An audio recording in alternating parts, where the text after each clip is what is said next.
What's up guys, I'm Peter here and today I will show you my favorite APS-C lens, which is the Sigma 16mm f1.4. This lens is made for the Sony APS-C crop sensor and this is my go-to photography lens because it's so sharp.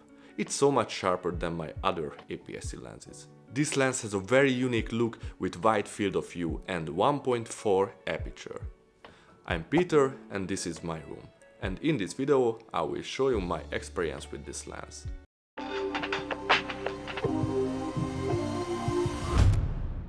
Body and features. This lens is so beautiful, I love it. The lens built metal, I like this robust look.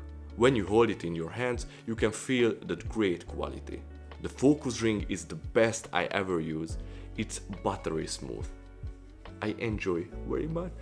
You can see the big glass of it and I think it's my prettiest lens overall. The size, it's a little bit smaller than my 18-105 f4. You can see it if you compare these lenses. This is how it looks when you remove the lens cap.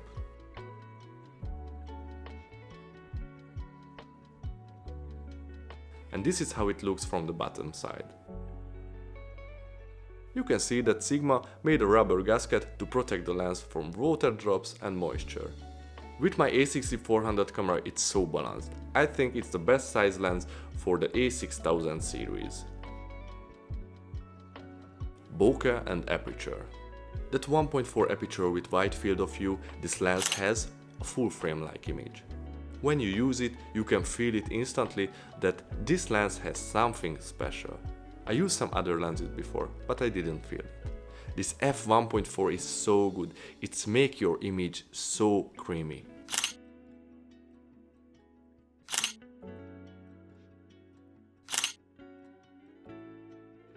The bokeh is well rounded, as you can see.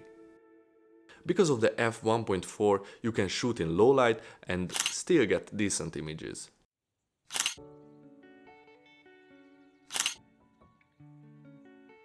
But keep that in mind, that low light is not meaning no light. There is no lenses that can perform good in pitch black.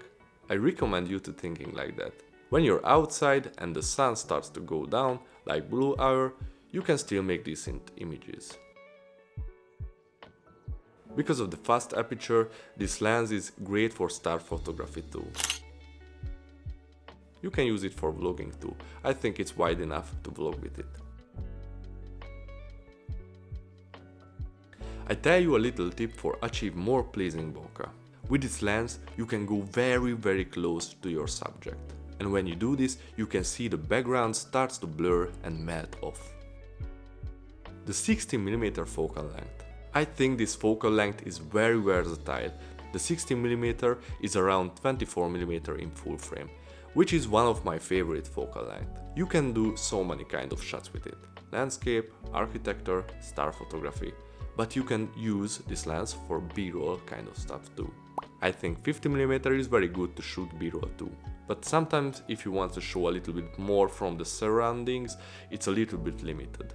And if you go handheld, almost all the time you have to stabilize your footage in your editing software, which is also cropping into your image. And I like to add some dynamic zoom the top of it and make the scene more interesting, which is cropping again. So with the 24mm you have enough space to stabilize your footage and make dynamic zoom too. The 24mm look has a little distortion, but you can use as a benefit, like making your subject bigger. You can easily achieve if you lean your camera low and point up to the subject. It makes the scene heroic and interesting. I like 24mm because sometimes when you shoot with it, you feel like you are there too. It makes a little intimacy to your shots. My favorite thing about this lens is the awesome minimum close focusing distance. I miss this feature the most from my 18-105 f4 lens. You can go very close with f1.8 aperture and the subject is very separated from the background. I think it opens a lot of possibility into your shots. You can do almost macro kind of stuff too. The 60mm is not especially good for portrait, but I like to use for portrait too.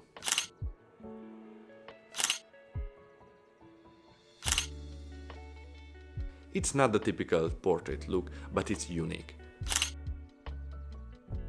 You will get full body portrait with this and then crop in later.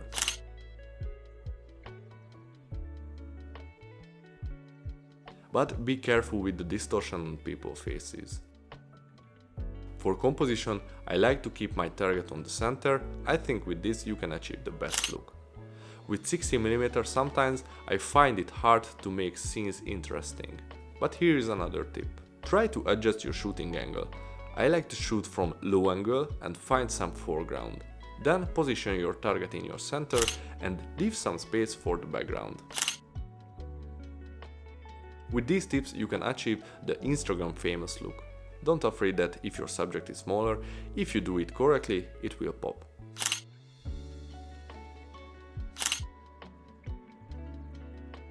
Autofocus. The autofocus is so good, I think sometimes it's working better than my native Sony lenses. Some others said that the AF is noisy, but I didn't hear if I want to be honest. Maybe if you use your camera internal microphone and make a lot of autofocusing, you will hear a little noise, but I think it's not noticeable. Optical steady shot. It doesn't have optical stabilization built in, but in wide lenses the shakiness are not that noticeable, especially when you slow down your footage. Cons and pros. The only con that I can say, the lack of optical stabilization. I think it's not a big problem, but it can be better with it. Pros.